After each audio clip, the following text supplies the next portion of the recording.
Hello दोस्तों, स्वागत है आपका एनआईए नंबर 1 इंस्टीट्यूट पर। मैं लक्षित श्रीवास्तव आप सभी का हार्दिक स्वागत करता हूं। दोस्तों, आज से हम एक नया सब्जेक्ट की शुरुआत करने वाले हैं जिसका नाम है संविधान।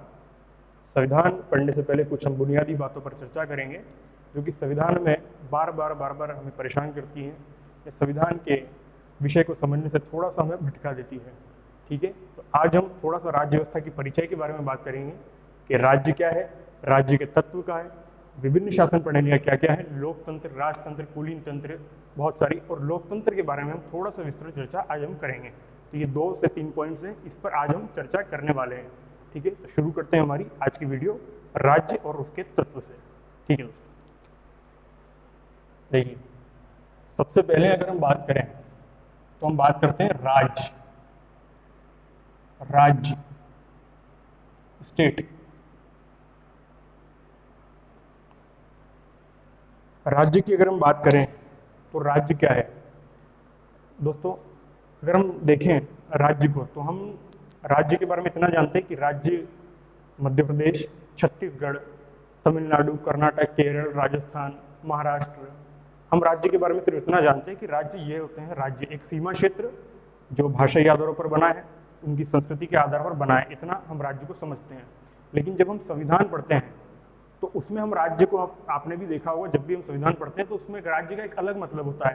जैसे कि सामाजिक और राजनीतिक संरचना से उसका मतलब होता है, सामाजिक व्यवस्था से, उसके अंदर संस्थाओं के कामकाज से उसका संबंध होता है। तो आज हम जानते हैं कि राज्य आखिर क्या होता है। देखिए, राज्य का बिल्कुल मतलब होता है स्टेट, हम जिसे बोलते हैं, मैंने भी यहाँ पर लिखा है स्टेट, बिल्कुल इसका मतलब होता है कि महाराष्ट्र और छत्तीसगढ़ से भी इसका मतलब है। लेकिन संविधान के लगभग 80% जब भी संविधान में राज्य की बात होती है तो उसका मतलब थोड़ा सा अलग होता है। तो जानते हैं हम कि राज्य का मतलब क्या होता है। देखिए, राज्य इसका मतलब होता है दोस्तों,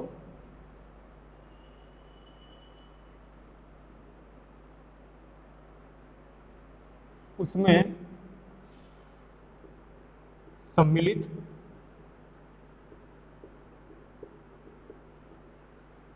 सामाजिक एवं राजनीतिक व्यवस्था।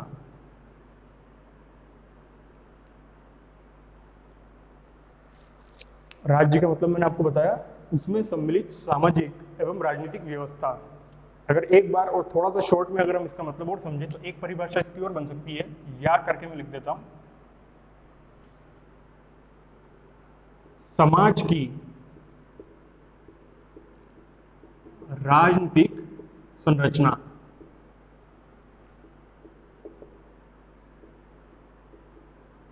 समाज की राजनीतिक संरचना, क्या मतलब हुआ इस बात का दोस्तों? हम जानते हैं समाज का मतलब, हम जानते हैं समाज यानी कि पंथ, धर्म, संप्रदाय, जाति, अलग अलग समुदायों से मिलकर समाज का निर्माण होता है। लेकिन इस राजनीतिक संरचना का मतलब क्या हुआ? थोड़ा सा आपको लग रहा होगा कि राजनीतिक संरचना का आखिरकार मतलब क्या होता है। देखिए, ये जो राजनीतिक संरचना है इसका मतलब होता है भारत सरकार, भारत सरकार के लीजिए या केंद्र सरकार के लीजिए। दूसरी होती है राज्य सरकार। तीसरी अगर बात करें तो इसमें हम बात कर सकते हैं कार्यपालिका की, एग्जीक्यूटिव, विधायिका, लेजिस्लेटिव और न्यायपालिका। कार्यपालिका में स्थायी कार्यपालिका के सदस्य यानी नौकरशाह भी आ जाएंगे। तो ये सब मिलकर राजनीतिक संरचना को तैयार करते हैं। ठीक है, ये सारे तत्व मिलकर राजनीतिक संरचना को तैयार करते हैं और समाज की राजनीतिक संरचना को ही राज्य कहा जाता है। अगर इसको थोड़ा सा डीप में और समझे हम तो राज्य के तत्वों से इनको बेटर ढंग से, अच्छे ढंग से समझा जा सकता है। तो हम देखते हैं कि राज्य के आखिर तत्व क्या क्या होते हैं। देखिए, यहां पर मैं लिख दे रहा हूं, राज्य के तत्व, इसको बोल सकते हैं हम components of states, components of state. देखिए दोस्तों, राज्य के 4 तत्व होते हैं। पहला होता है इसमें भूभाग यानी टेरिटरी, दूसरा होता है जनसंख्या यानी पॉपुलेशन, तीसरा होता है सरकार यानी गवर्नमेंट, और चौथा जो होता है वो होता है संप्रभुता यानी सोवरेंटी। चारों को एक एक करके हम समझते हैं कि क्या है इनका मतलब। देखिए राज्य के तत्व, पहला मैंने बात करी जैसे कि भूभाग की, भूभाग आप सभी समझते हैं, टेरिटरी इंग्लिश में से बोलते हैं टेरिटरी या टेरिटरी। दूसरा हम देखें जनसंख्या यानी पॉपुलेशन,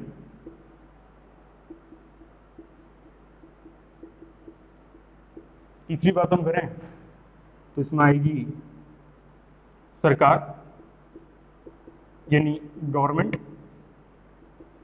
और चौथी और बहुत ही महत्वपूर्ण बात, इंपॉर्टेंट बात है संप्रभुता, इसको बोलते हैं सोवरेनिटी। क्या मतलब हुआ इन चारों चीजों का? पहला है भूभाग, भूभाग यानी कि एक निश्चित भौगोलिक क्षेत्र, ठीक है, भूभाग एक निश्चित भौगोलिक क्षेत्र जिसमें एक जनसंख्या रहती है। देखें निश्चित भौगोलिक क्षेत्र, ठीक है। जनसंख्या पॉपुलेशन से मतलब वहां के रहने वाली जनता या लोगों, जनता या लोगों से इसका संबंध है, जनसंख्या पॉपुलेशन। सरकार क्या है? जो जनसंख्या है इन्हीं में से कुछ लोग जो है वे राजनीतिक शक्तियों का उपयोग करके जो बाकी जनता है उनको शासित और नियंत्रित करते हैं, उसे ही हम बोलते हैं सरकार। यानी कुछ लोग जो राजनीतिक पॉलिटिकल शक्तियों का उपयोग करते हैं।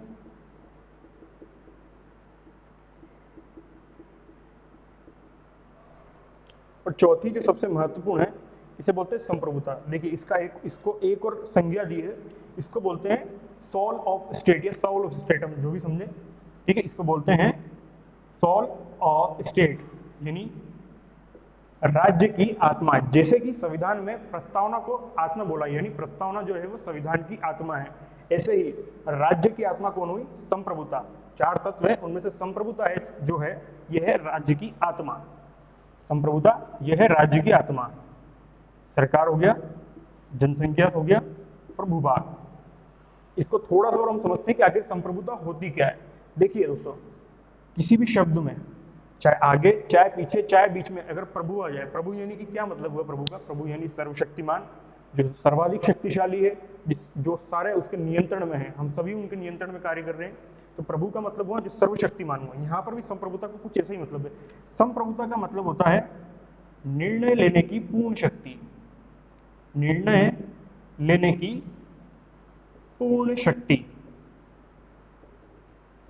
इंग्लिश में हम कहें तो ऐसा कह सकते हैं डिसीजन मेकिंग पावर, निर्णय लेने की पूर्ण शक्ति। ये तो थोड़ी सी अधूरी बात हमको लगती है कि आखिर निर्णय लेने की पूर्ण शक्ति का मतलब क्या होता है। देखिए थोड़ी सी और इसको अच्छे से हम जाने संप्रभुता को। निर्णय लेने की पूर्ण शक्ति से होता है मतलब कि कोई देश है, उसके आंतरिक मसलों और बाहरी मसलों को निर्णय लेने के लिए वो सर्वशक्तिमान है, उसके पास शक्ति है कि वो अपने आंतरिक मसलों और बाहरी मसलों को निपटारा कर सकता है या उनका निपटारा, विषयों का निपटारा वे कर सकता है। उसे किसी भी बाहरी हस्तक्षेप की जरूरत नहीं है, ठीक है। चलिए और थोड़ा सा इसको डीप में समझें तो संप्रभुता को हम तीन पार्टों में बांट सकते हैं। देखिए इसमें यहाँ पर मैं बांट देता हूँ संप्रभुता, सोवरेनिटी, ठीक है।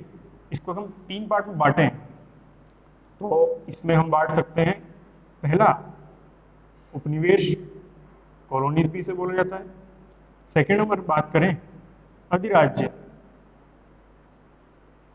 अधीन राज्य या आधा राज्य भी हम इसे बोल सकते हैं, अधीन राज्य से कहना ज़्यादा उचित होगा। और तीसरा जो हमारा आता है कंपोनेंट या संप्रभुता का कंपोनेंट, तो इसे बोला जाता है राज्य यानी स्टेट। देखिए उपनिवेश का मतलब क्या हुआ, आप सभी को मालूम है 1947 से पहले जब हमारा भारत आज़ाद नहीं हुआ था, उससे पहले हम ब्रिटिश उपनिवेश थे, यानी किसी और की राजनीतिक नियंत्रण में हमारा देश काम कर रहा था। किसी और के सिद्धांतों, किसी और के कानून, किसी और के एक्टों पर हमारा जो भारत है वह काम कर रहा था। उसके पास अपने कोई कानून नहीं थे, कोई संविधान नहीं थे। आपको मालूम है जैसे कि अंग्रेज थे, ठीक है, भोपाल विद्रोह होता है 1916 से 1921 के बीच में, वहां पर मार्शल लॉ लगा दिया जाता है, हमारी जनता ने नहीं लगाया, ठीक है, जो उन्होंने लॉ बनाया उसके हिसाब से मार्शल लॉ लगा दिया जाता है, ठीक है। तो कुछ ऐसी चीजें जो वहां पर बनाए गए कानूनों के अकॉर्डिंग हमारे देश में चल रही हो, और हमारे पास इतनी शक्ति नहीं कि हम हमारे कानून खुद लागू कर पाए, उसे ही बोला जाता है उपनिवेश देश। तो हमारा जो भारत है वह उपनिवेश देश था। कब? 1947 से पहले। यानी कि क्या तात्पर्य हुआ, इतना मैं कुछ बोला हूँ, इसका मतलब इतना सा हुआ कि हमारा जो देश है वह राज्य नहीं था उस टाइम, वो था उपनिवेश, ठीक है। क्योंकि राज्य बनने के लिए तो उसे संप्रभुता की जरूरत होगी। और देखते हैं अधिराज्य का मतलब क्या हुआ। देखिए अधिराज्य 1947 से लेकर 1950 के बीच में, इन 3 साल को हम देखें तो ये जो टाइम पीरियड है, ये वो टाइम पीरियड जब हमारे संविधान का निर्माण हो रहा था। आप सभी को पता है 26 जनवरी 1950 को हमारा संविधान लागू होता है, ठीक है। तो ये जो बीच का जो टाइम पीरियड है, ये जो कहा जाता है, इसको कहा जाता है अधिराज्य। यानी हमारा भारत एक राज्य नहीं था, वह था अधिराज्य। अधिराज्य से क्या मतलब हुआ कि उसे अपने सिर्फ और सिर्फ आंतरिक मसलों का निर्णय लेने की शक्ति थी, वह किसी बाहर निर्णय को नहीं ले सकता था, किसी बाहरी निर्णय को वह नहीं ले सकता था। मैं यहाँ पर लिख दे रहा हूँ, आंतरिक निर्णय, आंतरिक निर्णय लेने की शक्ति उसके पास थी।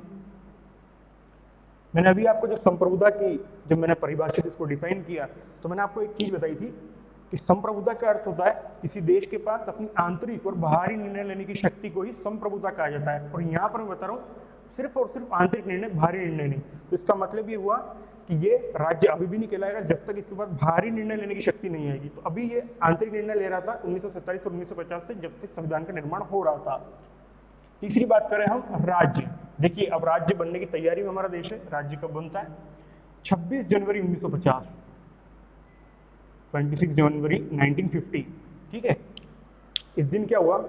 संविधान लागू होता है, पारित, याद रखिएगा पारित हमारा संविधान होता है 26 नवंबर 1949 को। 16 आर्टिकल उसके लागू होते हैं, नागरिकता संबंधित, चुनाव संबंधित, राष्ट्रपति की शपथ संबंधित, है ना, और भी बहुत सारे आर्टिकल 393, 388, 380, बाकी विस्तार से हम उसके बारे में चर्चा करेंगे, ठीक है। तो राज्य 26 जनवरी 1950 को भारत ने ये घोषणा कर दी कि वह उसका संविधान लागू हो चुका है, संविधान बन चुका है, संविधान अब से लागू होगा।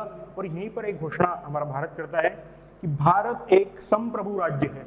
भारत एक संप्रभु राज्य है और वो प्रभुत्व संपन्न है। इसका मतलब क्या हुआ कि भारत को 26 जनवरी 1950 को भारत इतना सक्षम हो गया था कि उसे अपने आंतरिक एवं बाहरी निर्णय लेने की शक्ति,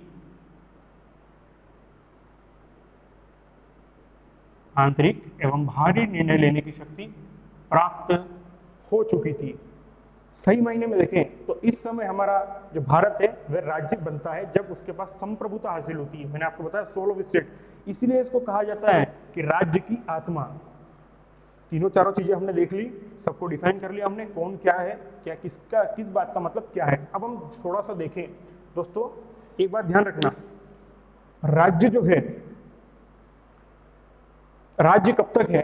जब तक ये चारों तत्व उसमें समाहित है। याद रखिएगा, राज्य कब तक राज्य बना रहेगा? जब तक उसमें चारों तत्व समाहित है। अगर इनमें से एक भी तत्व निकल जाता है, यानी कि मेरे कहने का मतलब ये है कि मान लीजिए ये 3 तत्व हमारे पास हैं और ये चौथा तत्व हमारे पास नहीं है, तो उसे राज्य नहीं कहा जाएगा। अभी हम सिद्ध करेंगे, ठीक है, प्रैक्टिकली कि क्यों इसे राज्य नहीं कहा जाएगा, ठीक है। तो राज्य का अर्थ ये हुआ कि अगर इन चारों तत्वों में से किसी भी एक का अभाव होता है, एक भी हमारे पास नहीं है, बाकी 3 है, एक का भी अभाव हमारे पास हुआ, तो वह राज्य की कल्पना निरर्थक हो जाएगी, यानी उसे राज्य हम नहीं कहेंगे। देखिए हम इसको सिद्ध करके बताते हैं कि कैसे हम उसको राज्य नहीं कहेंगे। देखिए भूभाग यानी टेरिटरी, मैंने आपको बताया। देखिए भूभाग हम ऐसे ले लेते हैं, ठीक है, थोड़ा सा भारत देश को बनाया जाए, ठीक है। एक नक्शा थोड़ा सा खराब बनेगा, लेकिन हमें समझने के से देखना है, हम ज्योग्राफी अभी नहीं पढ़ रहे। देखिए ये भारत मैंने बना दिया, थोड़ा सा अलग सा भारत बनाया, ये भारत हमने बनाया, ठीक है। एक भूमि का टुकड़ा, भूमि का टुकड़ा हम अभी मान सकते हैं, ठीक है। वैसे हमारी भारत माता सम्मान के रूप में बिल्कुल भारत माता है, लेकिन भूमि का टुकड़ा अभी हम इसे मान रहे हैं। जनसंख्या, वहां पर रहने वाली पॉपुलेशन, ठीक है, जनसंख्या हो गई।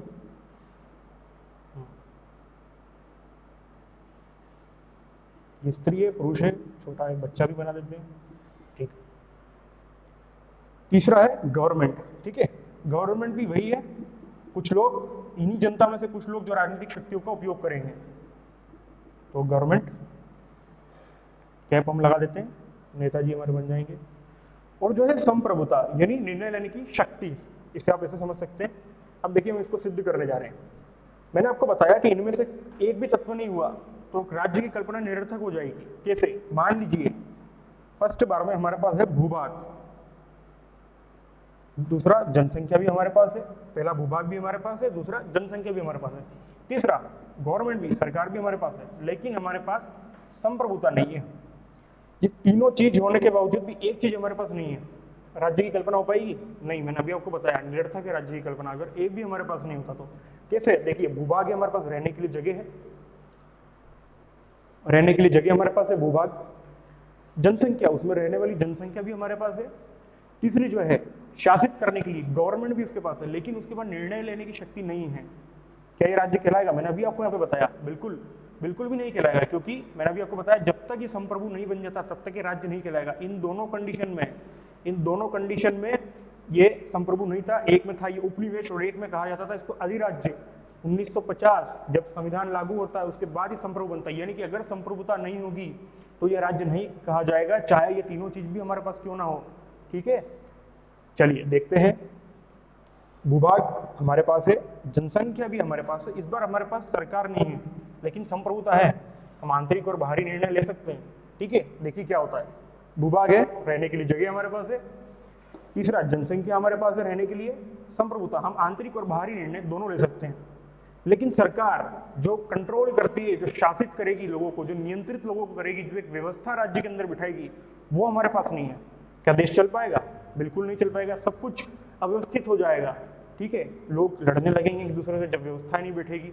ठीक है, तो राज्य की कल्पना नहीं की जा सकती अगर सरकार नहीं है। ये तीनों चीजें तो भी, सरकार अगर नहीं है तो भी राज्य की कल्पना निरर्थक हो जाएगी, ये भी हमने सिद्ध कर दिया। और देखें भूभाग भी हमारे पास है, इस बार हमारे पास जनसंख्या नहीं है पर हमारे पास इस बार सरकार है। और चौथा संप्रभुता यानी सॉवरेंटी हमारे पास है। देखते हैं क्या होता है। रहने के लिए जगह हमारे पास है, सरकार यानी कुछ लोग, मान लीजिए 70-80 लोग हमारे पास है, सरकार जो नियंत्रित करने वाले लोगों को, और संप्रभुता हमारे पास है, आंतरिक और बाहरी निर्णय लेने की शक्ति। राज्य की कल्पना हो सकती है? देखिए भूभाग हमारे पास था, जनसंख्या ही नहीं है, मात्र ये क्या हो जाएगा, एक खाली भूमि का टुकड़ा। जब हमारे पास जनसंख्या नहीं है, होगा क्या, आसपास वाले या तो चाइना, पाकिस्तान, अफगानिस्तान क्या करेंगे, इस पर कब्जा कर लेंगे, अपने उसमें, अपने क्षेत्र में इसका विलय कर लेंगे। तो जब तक जनसंख्या नहीं होगी तब तक भी राज्य का कल्पना निरर्थक होगी। ठीक है, चौथा और लास्ट हमारा इसको सिद्ध करने का तरीका, इस बार हमारे पास भूभाग ही नहीं है और हमारे पास जनसंख्या है, सरकार गवर्नमेंट है, संप्रभुता सॉवरेंटी है हमारे पास, लेकिन भूभाग नहीं है, रहने के लिए जगह नहीं है हमारे पास। चलिए जनसंख्या होगी, सरकार हो गई और संप्रभुता हो गई और रहने के लिए जगह नहीं है। बिल्कुल निश्चित रूप से इसको सिद्ध करने की जरूरत ही नहीं जब हमारे पास भूभाग ही नहीं है। ठीक है, तो जनसंख्या और सरकार और संप्रभुता का महत्व नहीं रह जाता, क्योंकि यहाँ पर ध्यान से देखिए, क्योंकि हमारे पास भूभाग नहीं है तो वैसे भी हम क्या हुए, किसी देश के शरणार्थी।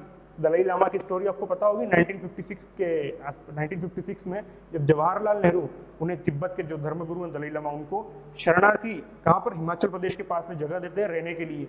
ठीक है, वही स्टोरी यहाँ पर भी लागू हो रही है।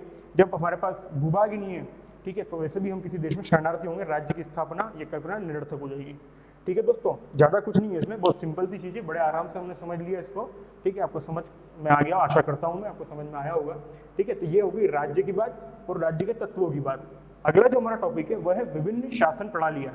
ठीक है, शासन किन किन आधारों पर होता है, क्या कोई देश लोकतंत्र है, किसी देश में राजतंत्र है, किसी देश में अल्पतंत्र या गूढ़तंत्र है, कोई कुलीन तंत्र है, आदि आदि बातों पर हम चर्चा करते हैं कि राजतंत्र, कुलीन तंत्र, लोकतंत्र ये क्या चीज़ है। देखिए इसमें एक चीज आप दोस्तों बिल्कुल अच्छे से याद रखिएगा कि राज्य जो संप्रभुता है ये बड़ी इंपॉर्टेंट है। और इसमें एक चीज याद रखिएगा कि जब भी अगर क्वेश्चन आ जाए कि राज्य की आत्मा या सोल ऑफ स्टेट किसे कहा जाता है, तो इसे संप्रभुता को ही सोल ऑफ स्टेट कहा जाता है। ठीक है, चलिए अगले टॉपिक पे हम शुरुआत करते हैं। 2 से 3 टॉपिक हमको डिस्कस और करने हैं, अभी 2 टॉपिक को डिस्कस हम करेंगे, उसके बाद दूसरा वीडियो में बाकी हम चर्चा करेंगे।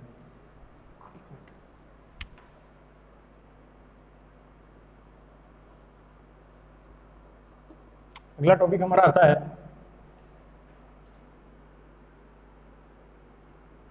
शासन करने की विभिन्न प्रणालियां या विभिन्न रूप, शासन करने के विभिन्न रूप, किस किस तरीके से शासन किया जाता है, विभिन्न रूपों में हम चर्चा करेंगे। देखिए इसके 3 भाग हैं दोस्तों, 3 पार्ट में इसको हम डिवाइड कर लेते हैं। पहला जो है यह है शासक समूह में शामिल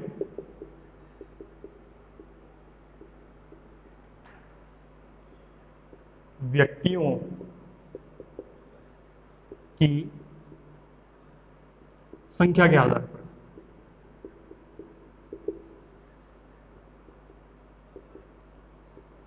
बहुत ही अच्छा टॉपिक है दोस्तों, ये ध्यान से देखिएगा इसको, ठीक है। दूसरी अगर हम बात करें, दूसरा हमारे पास आता है शासन की वैधता के आधार पर, शासन की वैधता के आधार पर। और तीसरा और लास्ट इसमें संविधान सम्मत के आधार पर।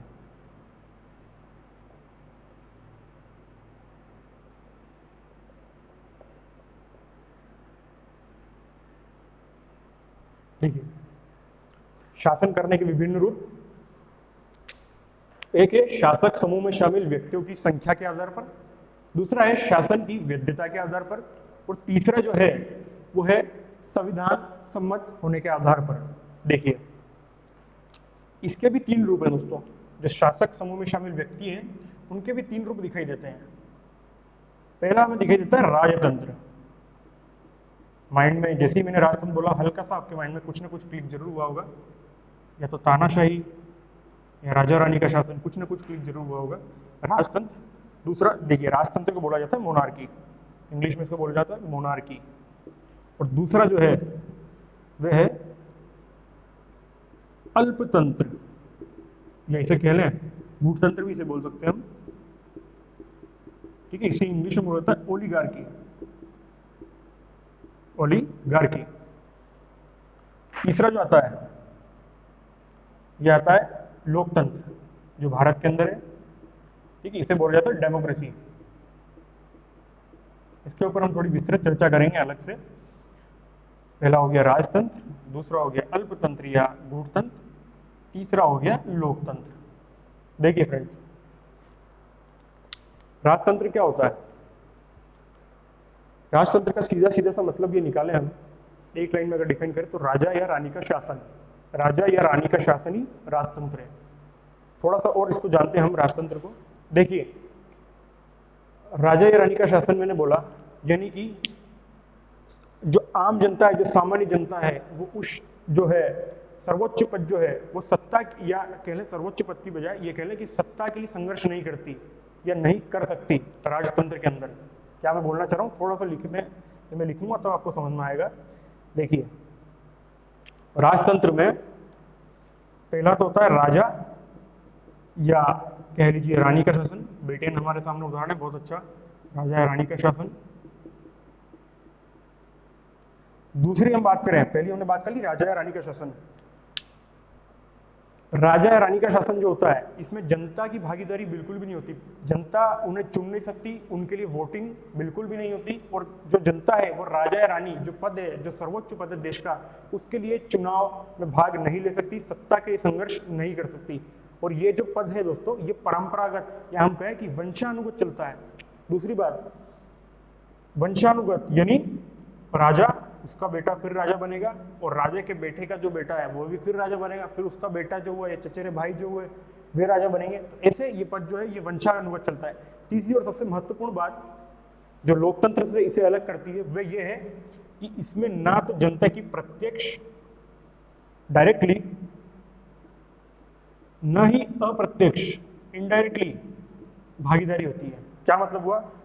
ना तो जनता इसमें डायरेक्ट वोट डालेगी और ना ही इनडायरेक्ट, ना तो जनता इसमें डायरेक्ट वोट डालेगी, ना ही प्रतिनिधि अपने प्रतिनिधि भेजकर जो है सर्वोच्च पद के लिए किसी को आसीन या बिठाएगी, ठीक है।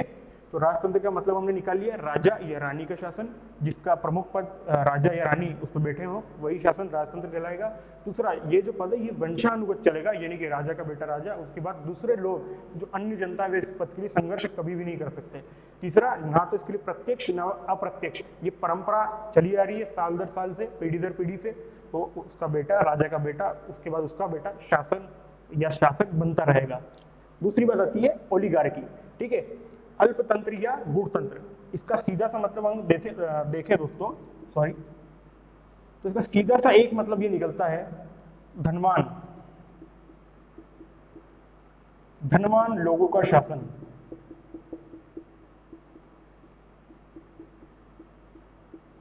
एक मिनट दोस्तों, एक चीज याद रखिएगा, जब हम राजतंत्र की बात करते हैं तो थोड़े से एग्जाम्पल हम इसको समझते हैं कि राजतंत्र कहाँ है। पहला जो लगभग पश्चिम देशों में है, तो पहला जो आता है ओमान, ठीक है, दूसरा उदाहरण हम देखें तो सऊदी अरब, और तीसरा इसमें उदाहरण आता है कतर। मैं लिख लेता हूं, अगर आप चाहें तो इनको जो मैं टेबल बना रहा हूं, ठीक है, जो फ्लो चार्ट में बना रहा हूं, इसको आप नोट कर लें, इससे चीजें ज्यादा क्लियर ढंग से आपको समझ में आएगी। वैसे आज मैं जो समझाऊंगा उसे आप कभी नहीं भूलेंगे, एक थोड़ा सा रिवीजन की जो आपको जरूरत पड़ेगी, इसलिए आप चाहें तो इसको नोट कर सकते हैं। मैं थोड़ा सा कभी इधर होता हूँ या कभी इधर होता हूँ, तो आप एक स्क्रीनशॉट ले लें या वीडियो को पॉज करके इस फ्लो चार्ट को नोट कर लें, और पीछे जो मैंने राज्य की बात करी उसको जरूर नोट करें, बड़ा इंपॉर्टेंट टॉपिक है वो, ठीक है। प्रत्यक्षवाद प्रत्यक्ष की भागीदारी होगी, इसमें मैं एग्जाम्पल की आपसे बात कर रहा था, तो इसमें एग्जाम्पल हम देखें तो पहला देख सकते हैं हम ओमान, दूसरा देखें सऊदी अरब, और तीसरा एग्जाम्पल देखें हम कतर, QATAR, कतर। हम बात कर रहे थे अल्पतंत्र या गूढ़तंत्र पे। क्या होता है अल्पतंत्र या गूढ़तंत्र का मतलब? मैंने आपको बताया कि ऐसी शासन व्यवस्था जहां पर धनवान लोगों का शासन हो, ठीक है।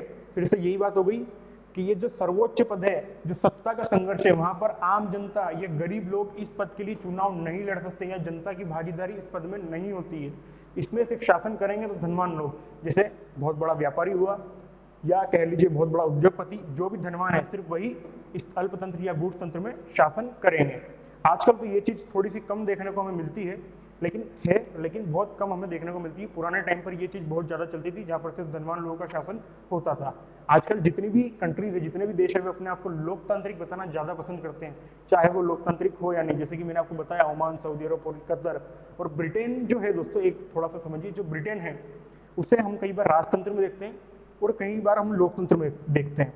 तो ब्रिटेन का याद रखिएगा कि ब्रिटेन ना तो पूर्णतः राजतंत्र है और ना ही पूर्णतः लोकतंत्र है सैद्धांतिक रूप में, ठीक है। अगर वास्तविकता देखें तो ब्रिटेन है लोकतांत्रिक राजतंत्र। लोकतांत्रिक राजतंत्र कैसे हुआ? लोकतंत्र में आपको पता है कि चुनाव होता है या तो प्रत्यक्ष ढंग से या अप्रत्यक्ष ढंग से। ब्रिटेन में जो चुनाव होता है वो प्रधानमंत्री पद के लिए होता है, राष्ट्रपति के लिए नहीं।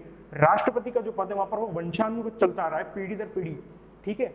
जो प्रधानमंत्री है वहां पर चुनाव होता है। अभी आप देखेंगे संविधान सभा के अंदर 1945 1945 वहां पर चुनाव होता है। सर क्लीमेंट एटली वहां के प्रधानमंत्री बनते हैं, जो कि लेबर पार्टी से। ब्रिटेन में दो पार्टियां हैं, लेबर पार्टी और कंजर्वेटिव पार्टी, ठीक है। तो यही दोनों पार्टियां हमेशा सत्ता में जो है सत्ता बनाती रहती है, सत्ता में हिस्सा लेती है और शासन करती है। दो पार्टियों के बीच में ही जो सत्ता इधर से उधर मंडराती रहती है, ठीक है दोस्तों। तो हमने बात कर ली ओलिगार्की, अल्पतंत्र या गूढ़तंत्र, जो कि है धनवान लोगों का शासन, ठीक है। यहाँ पर जो है धनवान लोग ही इसके लिए, सत्ता के लिए प्रयासरत रहेंगे या संघर्ष करेंगे। आम जनता इसमें संघर्ष नहीं करेगी, चाहे प्रत्यक्ष और अप्रत्यक्ष ढंग से।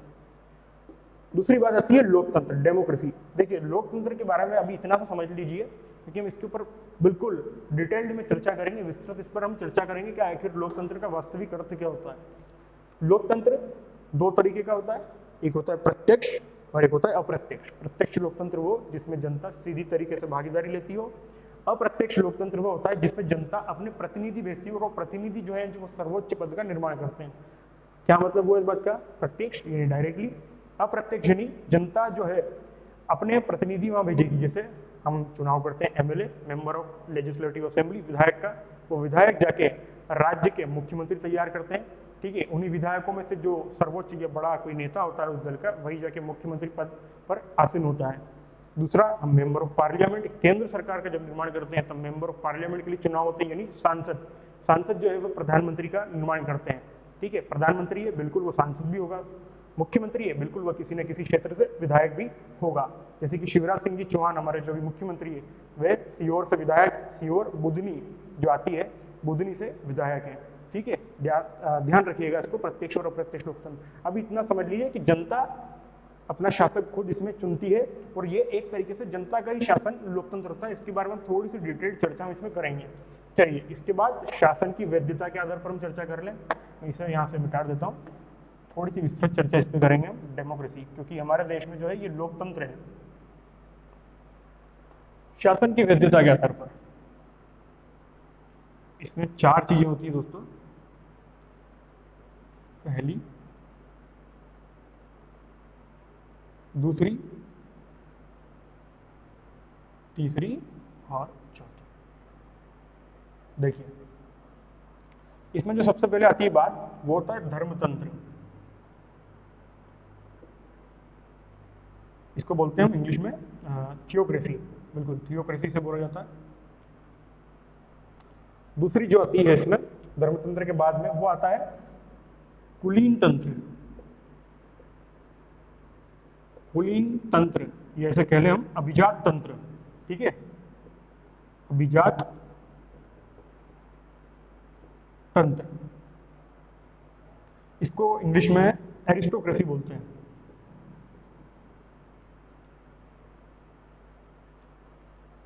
तीसरा इसमें फिर से वही बात जो हम पढ़ चुके हैं, राजतंत्र, मोनार्की। और दूसरा आता है लोकतंत्र, डेमोक्रेसी। देखिए, धर्मतंत्र क्या होता है? धर्मतंत्र का अर्थ है जिस देश में संविधान की बजाय कोई धार्मिक पुस्तक के आधार पर शासन चलता है, वही धर्मतंत्र कहलाता है। लिख लेते हैं इस बात को, छोटी सी बात है। जिस देश में धार्मिक पुस्तक के आधार पर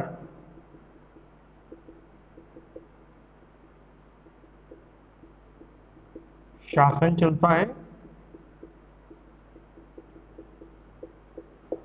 उसे धर्मतंत्र या इंग्लिश में कहें तो थियोक्रेसी उसे कहा जाता है। दोस्तों, क्या मतलब हुआ?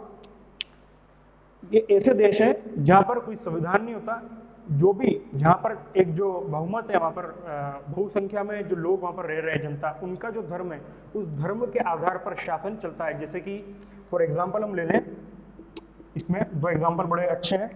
एक एग्जांपल आप देखिए, इसमें है ईरान, पहला एग्जांपल ईरान। और दूसरा आप ले सकते हैं इसमें वेटिकन सिटी, भी धर्मतंत्र के आधार पर चलने वाला देश है, वेटिकन सिटी। ईरान में क्या होता है कि वहां पर ईरान में कोई संविधान नहीं है, और संविधान में तो कुछ लॉज होंगे, वहां पर कानून होंगे, संविधान को प्राथमिकता नहीं है, उसकी प्रायोरिटी 0% है। तो ईरान में जो है ये शासन चलता है कुरान के आधार पर। जो कुरान, जो मुस्लिमों की धार्मिक पुस्तक है, उसके आधार पर वहां पर शासन चलता है। उसमें लिखी बातों का अनुसरण, पालन वहां पर किया जाता है, और उसी की बातों से सारी व्यवस्थाएं चलाई जाती है कुरान के आधार पर, ठीक है। वेटिकन सिटी, वेटिकन सिटी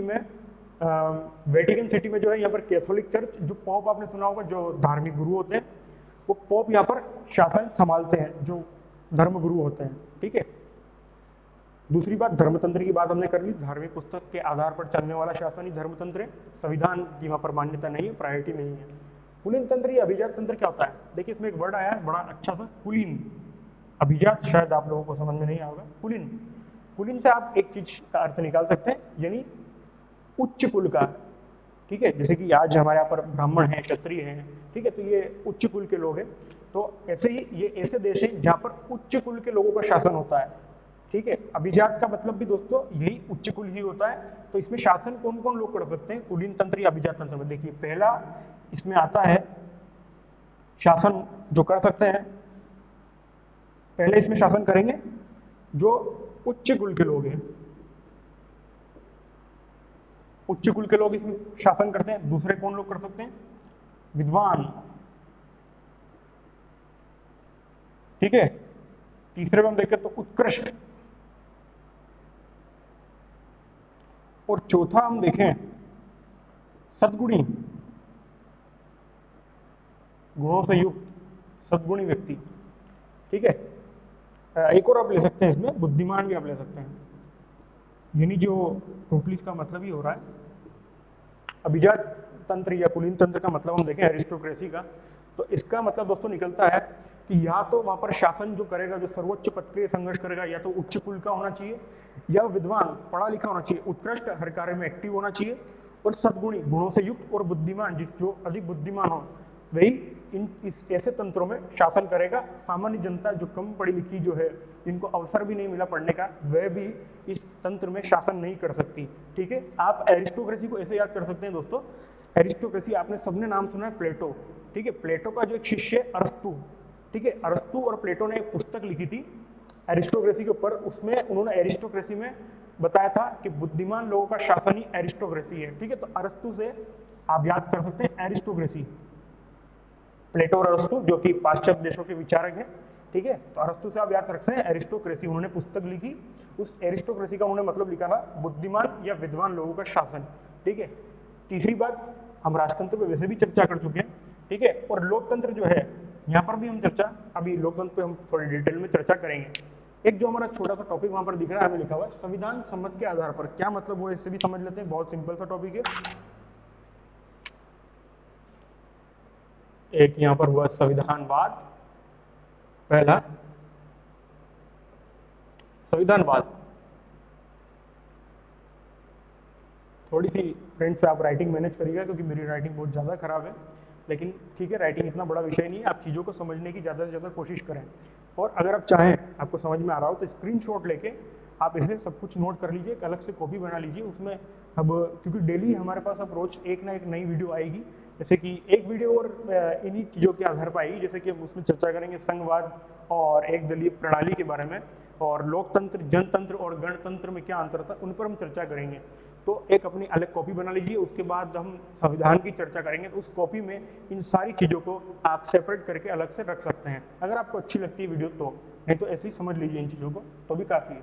एक होता है संविधानवाद, मैं बता रहा था आपको, और एक होता है गैर संविधानवाद।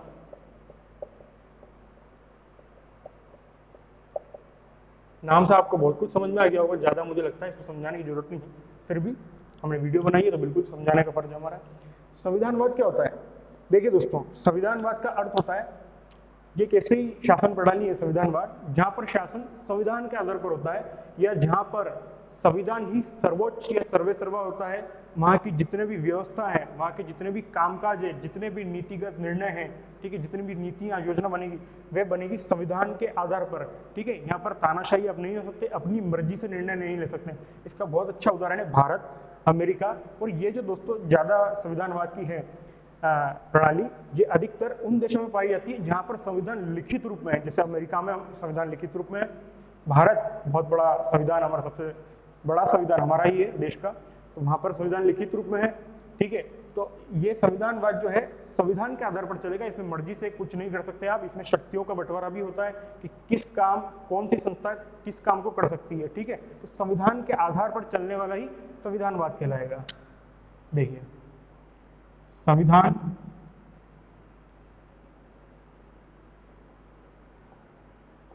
के आधार पर चलने वाला शासन संविधानवाद। ठीक है, और इसका सबसे बड़ा फायदा एक ये है दोस्तों कि जो भी सत्ता में बैठे हुए लोग हैं, उच्च पद पे जो बड़े बड़े नेता हैं, ऑफिसर्स वगैरह हैं, वे इसका जो पावर है अपनी, ठीक है, उसका गलत फायदा ना उठा पाए। तो ये शक्तियों पर, जो संविधान है, ये उनकी शक्तियों पर अंकुश रखता है, उन्हें निरंकुश बनने से रोकता है। दूसरी बात आती है दोस्तों गैर संविधानवाद की। देखिए, गैर संविधानवाद, संविधानवाद हमने बड़े आराम से समझा कि जहाँ पर संविधान हो, संविधान के आधार पर शासन हो। ये गैर संविधान में होता क्या है दोस्तों, यहाँ पर संविधान हो भी सकता है, यानी संविधान लिखित रूप में भी हो सकता है और संविधान अलिखित रूप में भी हो सकता है। यहाँ पर शासन जो है वे संविधान के आधार पर नहीं चलता, राजा या रानी या जो भी व्यक्ति उच्च पद पर बैठा है उसके जो निर्णय है उन निर्णय के आधार पर चलता है, या फिर कुछ लॉज या कुछ एक्टों के आधार पर यहाँ पर शासन चलता है। यहाँ पर संविधान एक पूरे कागज की तरह है, एक रद्दी की तरह हम उसे मान सकते हैं। यहाँ पर संविधान का कोई भी महत्व नहीं है। ठीक है, अपने हिसाब से कुछ जो पुराने कानून, छोटे मोटे कानून बने हैं, उनके आधार पर शासन चलता है। जैसे कि हम ब्रिटेन देखें, बहुत बढ़िया इसका एग्जाम्पल एक बनता है ब्रिटेन। ब्रिटेन को अगर हम देखें तो वहाँ पर जो है शासन या कह लें जो संविधान है वह अलिखित है। तो तो वहाँ का शासन कैसे चलता है, वहाँ का जो शासन है वो पुराने एक्ट, जो पुराने कानून है उनके अनुसार वहाँ पर चलता है, और पुराने एक्टों के अनुसार तो शासन चलता ही है, साथ में वे चाहें जब चाहे इनमें परिवर्तन कर सकते हैं। लेकिन हमारे यहाँ पर जो संविधान है उसमें परिवर्तन करना थोड़ा सा एक टफ काम है, हर कोई संविधान के साथ छेड़छाड़ नहीं कर सकता, न्यायपालिका उन पर नियंत्रण करती है। ठीक है, चीजें समझ में आई होगी। गैर संविधानवाद, जहाँ पर शासन संविधान के अकॉर्डिंग नहीं चलता, कुछ पुराने बुनियादी नियम हैं उनके आधार पर वहाँ पर चलता है, और कभी कभी ये तानाशाही का रूप भी गैर संविधानवाद ले सकता है या लेता है। अच्छा, इसके उदाहरण हम देखें तो एक ब्रिटेन है, या इंग्लैंड कह लें, इसे कह सकते हैं। दूसरा जो आता है ये न्यूजीलैंड। तीसरा हम देखें सऊदी अरब, बहुत ही कठोर शासन है यहाँ पर, आपने सभी देखा होगा, यूट्यूब पर आप वीडियोस देखते होंगे सऊदी अरब के बारे में। और तीसरा और चौथा लास्ट हम देखें, बहुत सारे उदाहरण हैं तो दोस्तों, लेकिन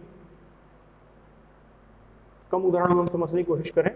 इजराइल, मैंने अभी आपको सऊदी अरब का बताया था कि सऊदी अरब जो है ये मोनार्की, मैंने आपको बताया था कि यहाँ पर शासन कैसे चलता है, यहाँ पर राजतंत्र है। ठीक है, ना तो यहाँ पर वंशानुगत होता है, ना तो यहाँ पर प्रत्यक्ष ना अप्रत्यक्ष भागीदारी होती है लोगों की। तो बिल्कुल जहाँ पर शासन नहीं होगा और जो राजतंत्र होगा बिल्कुल वह निश्चित रूप से वहाँ पर अपनी मनमर्जी चलेगी और वह गैर संविधानवाद की श्रेणी में आएगा। ठीक है दोस्तों, तो ये हमारी एक चर्चा हुई। आप चाहें तो इसका स्क्रीनशॉट लेके इसे नोट कर सकते हैं। ठीक है, अगला टॉपिक हमारा जो छोटा सा टॉपिक रहेगा वह रहेगा डेमोक्रेसी। आप नोट कर लीजिए इसको स्क्रीनशॉट लेके या वीडियो को पॉज करके। ठीक है दोस्तों, चलिए आगे की छोटी सी बात करते हैं, समय बहुत ज़्यादा हो चुका है। डेमोक्रेसी, लोकतंत्र पे हम बात कर लेते हैं। देखिए,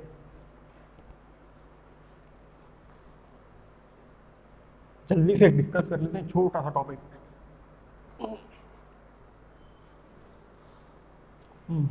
डेमोक्रेसी,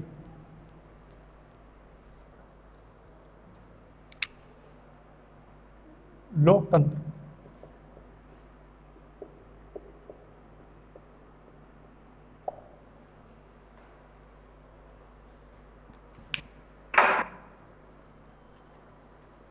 लोकतंत्र को आपको पता है इंग्लिश में डेमोक्रेसी कहते हैं।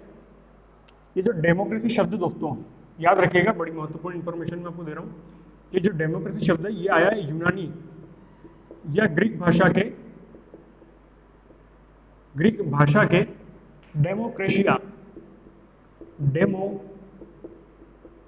शब्द से। ये जो डेमोक्रेसी जिसे हम लोकतंत्र कहते हैं वह निकला है डेमोक्रेशिया शब्द से। अच्छा, डेमोक्रेशिया का मतलब क्या हुआ? अगर हम डेमोक्रेशिया को दो भागों में, इसके दो टुकड़े कर दें, तो इसमें से एक शब्द निकलता है डेमोस और दूसरा शब्द निकलता है क्रेशिया। डेमोस का जो अर्थ है दोस्तों इसमें होता है लोग या वहां की रहने वाली जनता से, लोग या जनता। और क्रेशिया का अर्थ होता है दोस्तों शासन।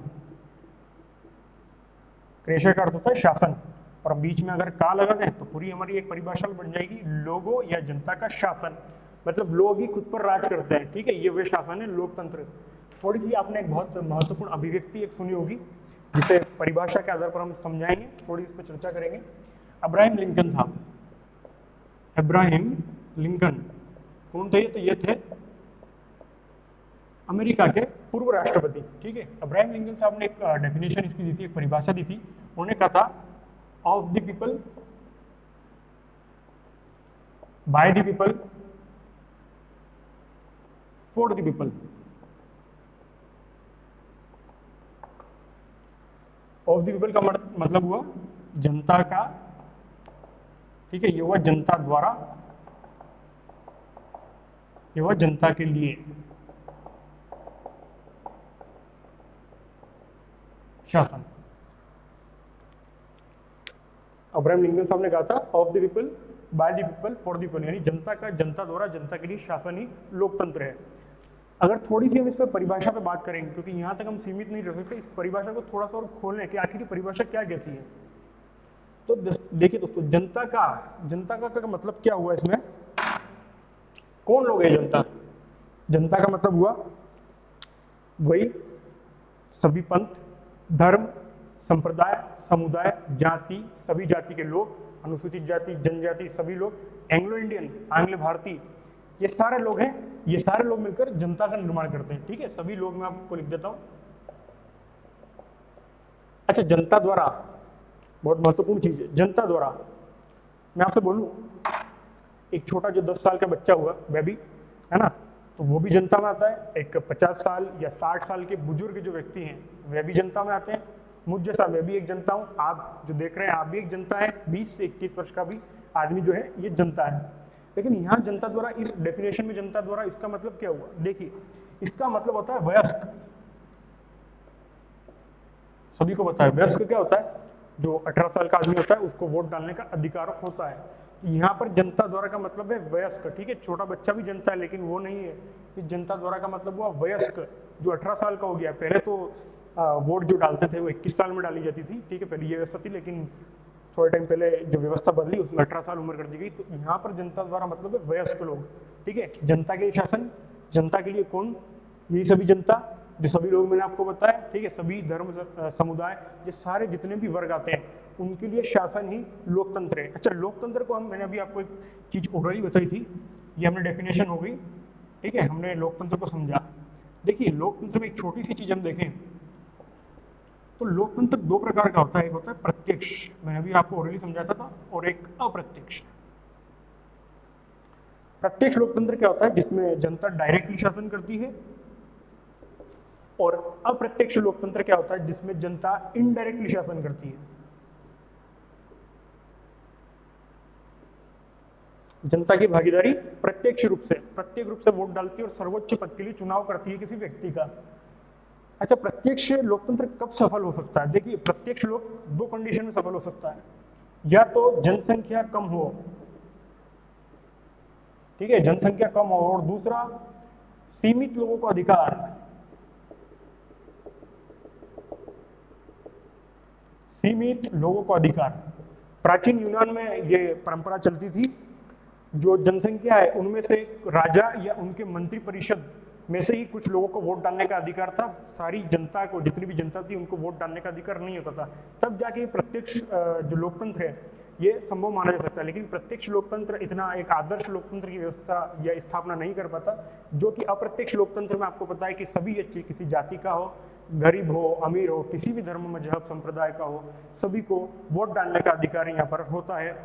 जनता अप्रत्यक्ष रूप का मतलब यही हुआ कि जनता अपने प्रतिनिधियों को चुनती है और वो जो प्रतिनिधि है वो सर्वोच्च पद के लिए चुनाव करते हैं। ठीक है दोस्तों, तो सर्वोच्च पद के लिए चुनाव। देखिए, प्रत्येक का तो हमें कोई आजकल उदाहरण नहीं मिलता, लेकिन अप्रत्यक्ष का जो है इसमें आप देख लीजिए, जितनी बड़ी कंट्रीज हैं, चाहे आप ले लीजिए चीन ले लीजिए, नेपाल, भारत, ऐसी आदि आदि, अमेरिका वगैरह, ऐसी जितनी भी जगह है जहाँ पर अप्रत्यक्ष लोकतंत्र है।